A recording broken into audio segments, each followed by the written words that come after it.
What is going on, guys? It's your boy Void here, and today I want to talk about technical interviews and how we can best prepare for them. So the first thing I want to address before even continuing this video is fear. So technical interviews are scary. I mean, if you think about the whole situation, you're put in a room with someone that you meet just right then and there. They introduce themselves for 2 minutes and then they give you a problem. And based off of this problem, you need to figure it out, code a solution, all while talking about your thought process out loud. Now, that's not the easiest thing to do. It's not natural. We don't practice that very often unless we are intentionally practicing. Push through this fear. I just want to let you guys know to make sure you're practicing a lot. Make sure you prepare yourself adequately.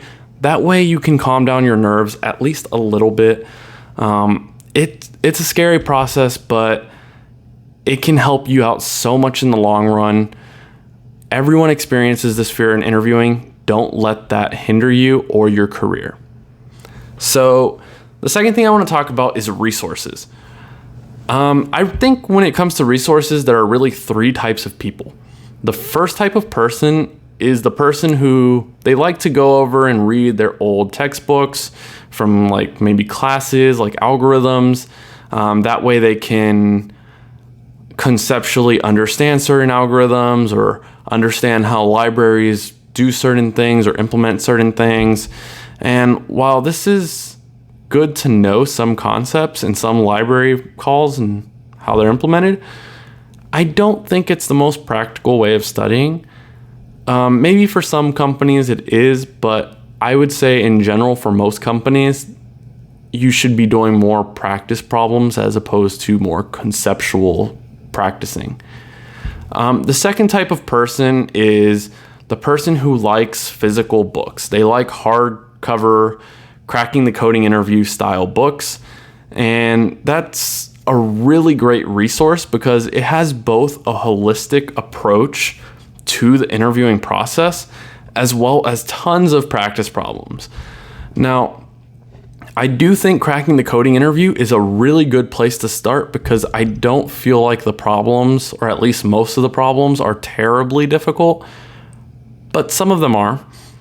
And if you do happen to get stuck on one of these problems, it's such a popular book that there are so many resources online. So many people have posted solutions and explanations to each of these problems and that's what makes it such a great resource. Another book that people who like books should look into is Elements of Programming Interviews. Now, this is a great book for those who are looking for harder companies and full-time roles because these books are this book is more technically dense and it's a bit difficult, but practicing hard problems will make sure that you're ready for any type of problem.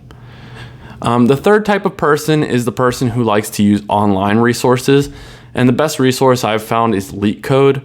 So LeetCode has hundreds of problems, and I think that if you do all of the problems on LeetCode, which is hard to do, most people won't do it. I haven't done it myself for sure.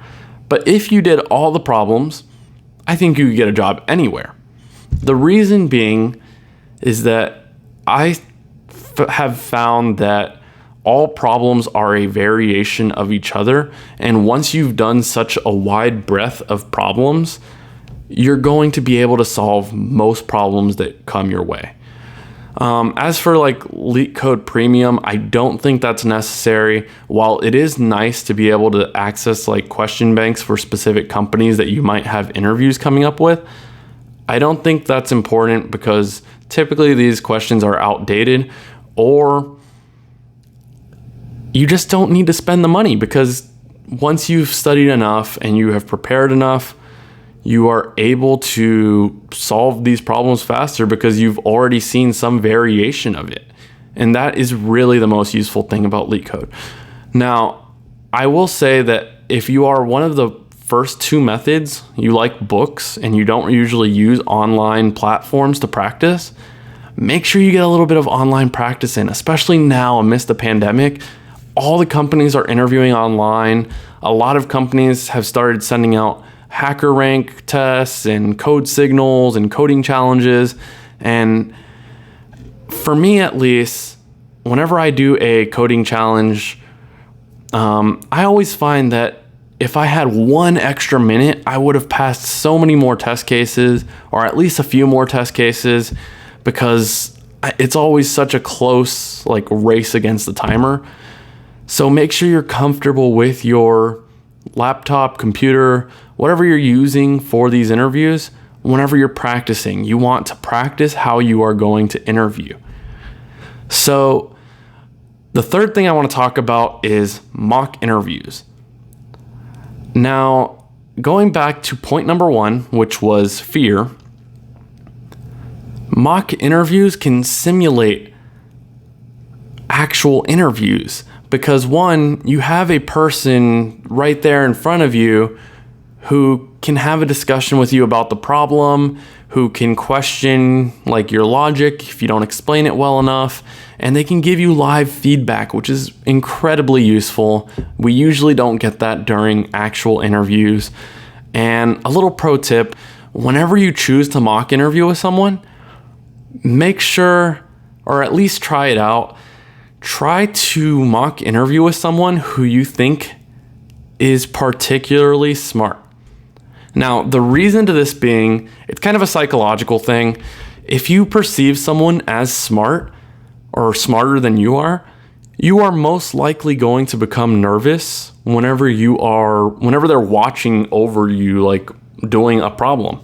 And that's natural to feel that anxiety or those nerves, but you're also going to feel that anxiety and nervousness during real interviews. So I think it's a great way to simulate real interviews. So make sure you try it out. If you don't like it, you don't have to keep doing it, but I strongly suggest everybody try that out at least once. Cool. So if you liked the video, please leave a like and subscribe. I'm going to have more technical interview tips. I'm going to probably have a video on the actual technical interview and what you should be doing. This one specifically focused on preparing for the technical interviews. And thank you guys so much for watching. See ya.